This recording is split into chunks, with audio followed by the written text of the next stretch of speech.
Hi guys, अस्सलाम वालेकुम। आज हम व्हाट्सएप के न्यू फीचर की बात करेंगे, स्टिकर फीचर जो कभी न्यू अपडेट आया है।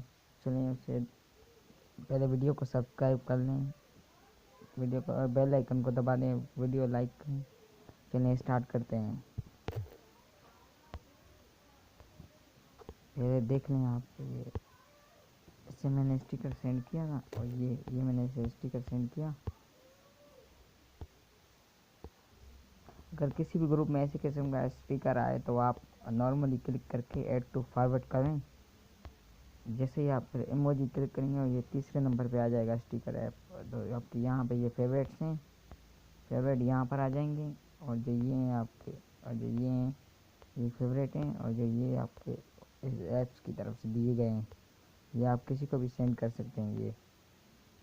ये गुड लक के लिए हैं। इसे आपने ये देख लिया फीचर। अगर वीडियो पसंद आई हो तो सब्सक्राइब कर लें। देखें, बस नॉर्मली आप क्लिक करेंगे ये ऑटोमेटिक सेंड हो जाएगी वीडियो। और वीडियोस के लिए सब्सक्राइब करें प्लीज़। देख लिया आपने ये न्यू फीचर।